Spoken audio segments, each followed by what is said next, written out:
This is my audience. Okay.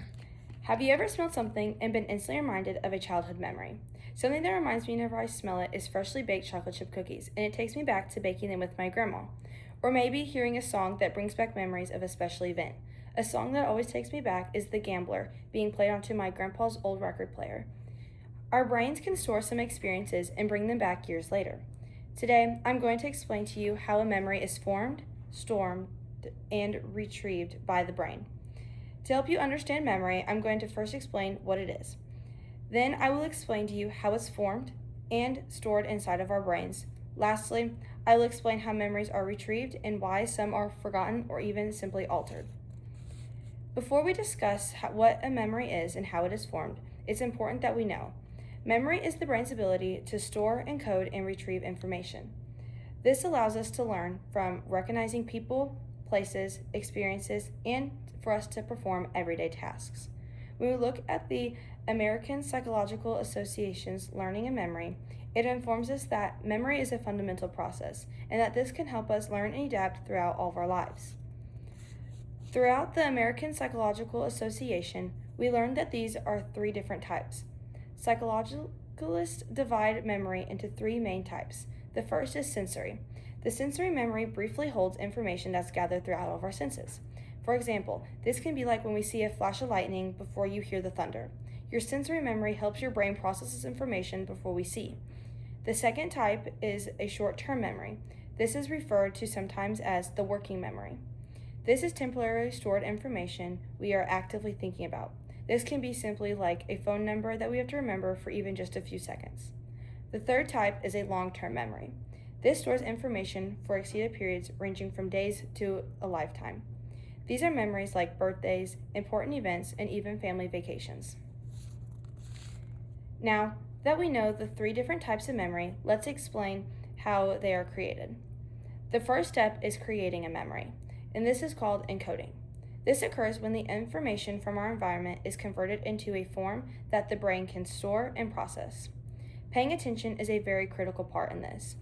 If you are still distracted, the information is unlikely to become a memory.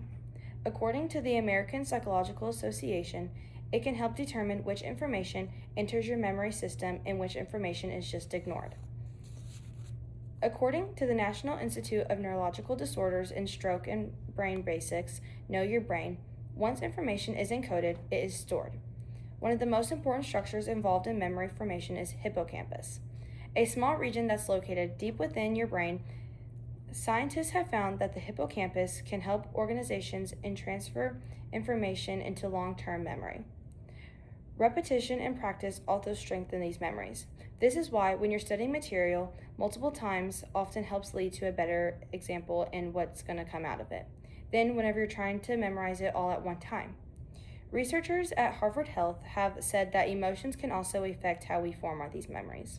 Events associated with strong emotions, such as excitement, happiness, and fear, are often remembered and more clearly because this is an emotional experience activities in additional to our brain regions. After these memories are stored, the next step is retrieving them when we need them. The retrieval of this process is accessing stored information. Sometimes this can occur very easily, like whenever you're trying to remember a name, a birthday, or even a holiday. Other times, this information can seem very difficult to recall until something can trigger that memory like that. People have experienced how certain songs, smells, or even photographs can instantly bring back these memories from even years ago. These are the cues that help activate the network of information that's stored within our brains. However, our memories are not perfect, and researchers at Harvard Medical School say that memories can change over time. Every time we recall a memory, our brain is trying to reconstruct it rather than it's just replaying it like a simple video. This is one of the reasons that eyewitness testimonies are not always completely accurate. Sometimes people might unintentionally add details, misremembering certain aspects, or even just change the event in general. Harvard researchers have seen that forgetting is also very normal. This is part of having a memory. The information may be forgotten because it's not properly encoded. This can be like if you have a memory growing up with your cousins, you can remember who was there and what you were doing, but you simply aren't going to remember what clothes you were wearing, what the weather was like, what day of the week, or even what the trees looked like that day. This is because it's not been used for just some time, or because new information interferes with these old memories. Scientists are starting to believe that forgetting helps the brain function properly. This can allow it to focus on important information rather than storing random little details of every experience that you can have. When we're understanding these memories, they are retrieved and forgotten and can help us appreciate the complexity of our human brains.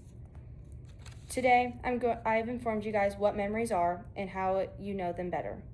First, we talked about the different kinds of memories that were sensory, short-term, and long-term. Next, we talked about how memories are encoded and they're stored through a process involving attention, repetition, and hippocampus. Finally, we talked about how memories were stored and are retrieved and why they sometimes can be changed or even forgotten. The next time you smell a familiar scent, you hear a song, or you see a photograph that brings you back to a forgotten moment, remember that your brain is performing one of the most complex processes in this human body. This is your process of creating and retrieving your memories. Thank you.